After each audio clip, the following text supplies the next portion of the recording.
Alors donc pour le calcul et l'évaluation de nos titres de participation, eh bien ce que l'on va faire, c'est que l'on va regarder tout simplement dans un premier temps pour calculer la valeur nette comptable, eh bien la valeur d'acquisition. Donc effectivement on a deux sortes de parts sociales, donc on a, ou du moins on les a achetées à deux moments différents, donc on a tout d'abord 600 parts sociales que l'on a achetées, donc 60 €. Ce qui nous fait donc un montant total de 36 000 €. Et nous avons 400 parts sociales qui, elles, ont été achetées donc à 80 €, ce qui nous fait donc un montant total de 32 000 €. Donc la globalité donc, de ces parts sociales, eh bien, on va faire donc, les 32 000 plus les 36 000, ce qui nous donne donc 68 000 € de valeur nette comptable concernant donc ces parts sociales. Maintenant, pour savoir quelle est la valeur que l'on va porter donc au bilan, eh bien, on va regarder tout simplement en fait la valeur actuelle. Et donc elle est de 90 € par part.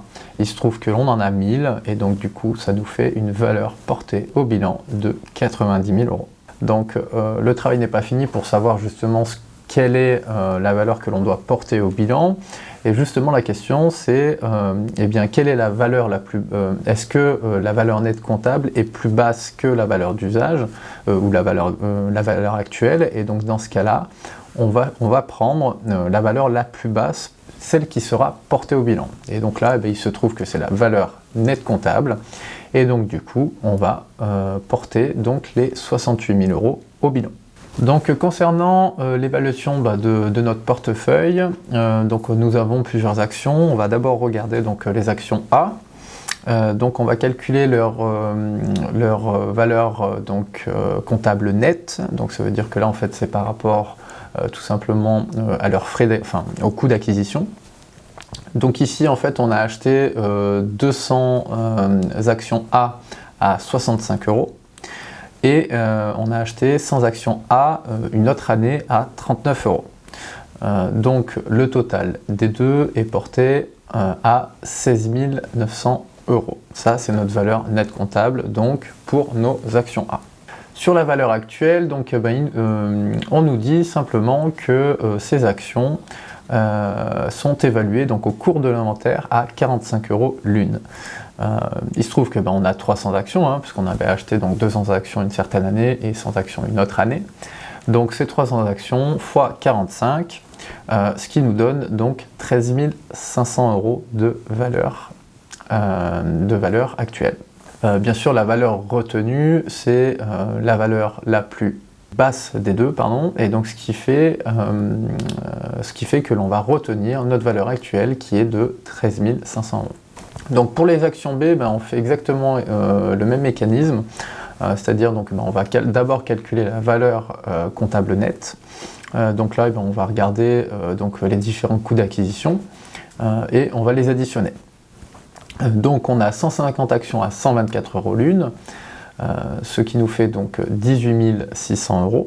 On a 50 actions à 122 € l'une, ce qui nous fait donc 6 100 € pour ce paquet-là.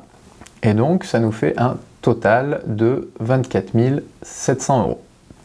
Pour la valeur, actuelle, celle donc au cours de l'inventaire, elle est donc de 130 € l'une. On a donc 200 actions, donc 200 actions fois 130, ce qui nous fait donc 26 000 €. Donc la valeur retenue, ce sera la valeur donc, la plus basse des deux, entre la valeur actuelle et la valeur nette comptable. Donc la valeur retenue, c'est bien donc, la valeur nette comptable, donc de 24 700 €. Et donc pour connaître en fait la valeur qui va être portée au bilan, cette fois-ci on va simplement prendre en fait les valeurs retenues des actions A et des actions B, donc ce qui nous donne 38 200 € à porter au bilan. Cette fois-ci pour calculer, pour évaluer en fait au niveau de l'inventaire donc nos stocks de produits finis, eh bien on va simplement regarder donc le coût de production. Donc pour calculer cette valeur nette comptable, on va prendre les coûts de production. Donc les coûts de production, ils nous ont été donnés, ils sont donc de 153 000 €. On nous dit que finalement, eh bien, ce stock-là de produits finis sera donc déprécié de 30%. Donc on fait le calcul, 153 000 fois 30%, ce qui nous donne donc 45 900 donc, de dépréciation. La valeur donc actuelle qui sera elle portée donc au bilan, eh bien c'est simplement donc les 153 000, donc les coûts de production moins la dépréciation que l'on vient de calculer, qui est de 45 900 €, ce qui donne donc une valeur à porter au bilan de 107 100 €.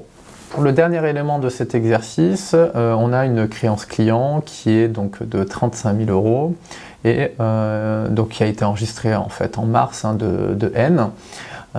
Et il se trouve que finalement on pourra recouvrer 0% de cette somme-là, donc c'est-à-dire qu'il est totalement insolvable et donc on a une perte sèche pour nous. Ce qui veut dire finalement que la valeur qui sera elle portée au bilan, eh ben, elle sera de 0 € parce qu'il y a 100% de cette créance qui ne peut pas être recouvrée et donc du coup qui disparaîtra et c'est ce qui figurera donc au bilan. Cette créance n'aura plus lieu d'être.